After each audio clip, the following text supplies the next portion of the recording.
एक और बड़ी खबर यह है कि अमेरिका से लाए गए मुंबई हमले के आरोपी तैमूर राणा से पूछताछ शुरू हो गई है।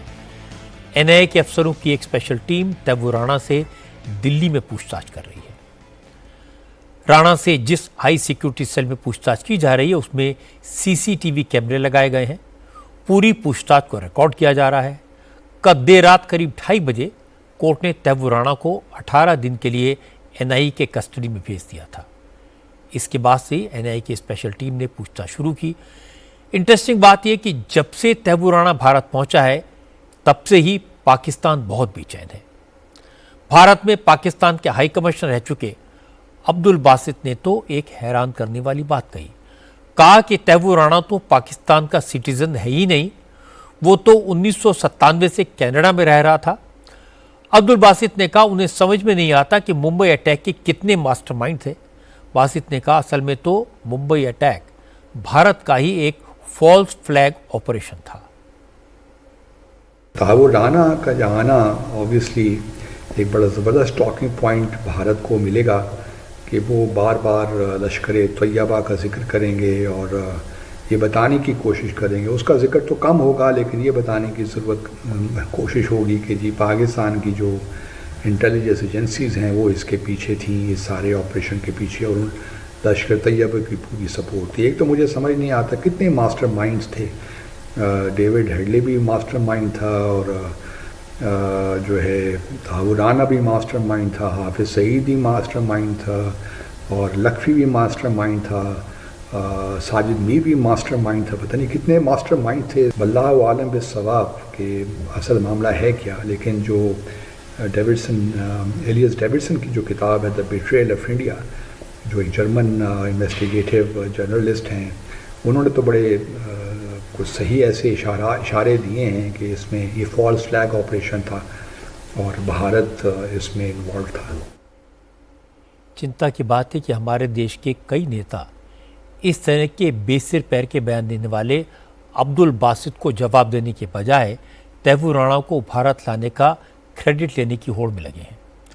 आज कांग्रेस के कई नेताओं ने फिर से कहा कि तैमूर राणा के एक्स्ट्रेडिशन की कोशिश कांग्रेस सरकार के ज़माने में शुरू हुई थी। अगर 2014 में सरकार न बदलती तो तैमूर राणा को बहुत पहले ही भारत लाया जा चुका होता। हालांकि शाम को farmer home minister P Chidambaram ने भी इशारों में यही बात कही।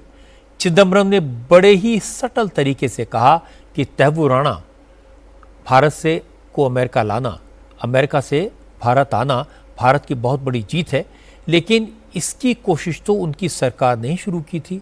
2009 से ही यूपीए की गवर्नमेंट तैमूर राणा को भारत लाने की कोशिश कर रही थी। ये कोशिश अब जाकर कामयाब हुई है। I have already welcomed the extradition of Rana. मैं पहले ही तहव्वुर राणा के भारत प्रत्यर्पण का स्वागत कर चुका हूं। इसकी प्रक्रिया 2009 में शुरू हुई थी और फिर 2011 में जब अमेरिकी खुफिया एजेंसियों ने तहव्वुर राणा की पहचान की तो इसमें तेजी आई। उसको भारत लाने में 13-14 बरस का लंबा वक्त लग गया।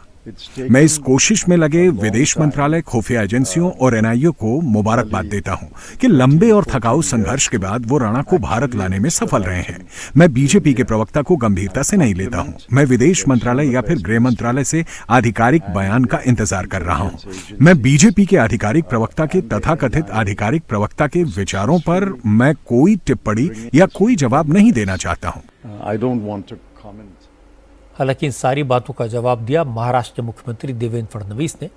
फडणवीस ने कहा कि मुंबई पुलिस की क्राइम ब्रांच ने, एनआईए के अफसरों ने तैमूर राणा के खिलाफ पक्के सबूत जुटाए।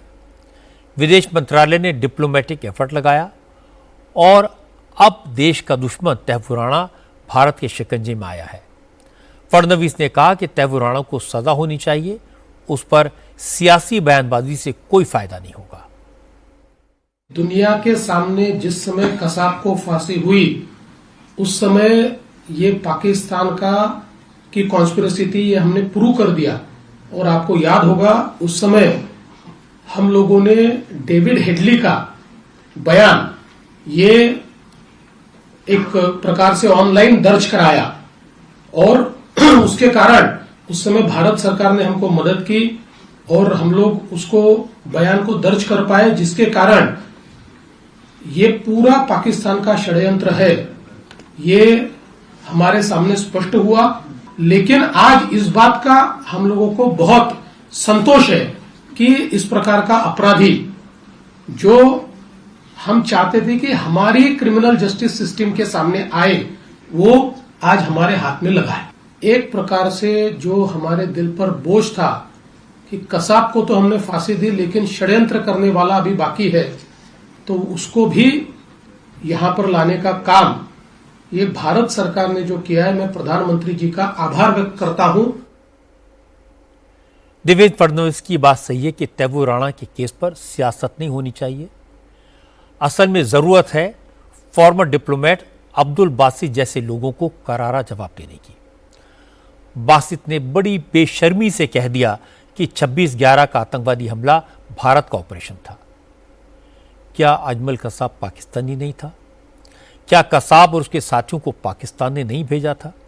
क्या पाकिस्तान में बैठकर आतंकवादियों को डायरेक्ट करने वाले हैंडलर्स के टेप झूठे हैं?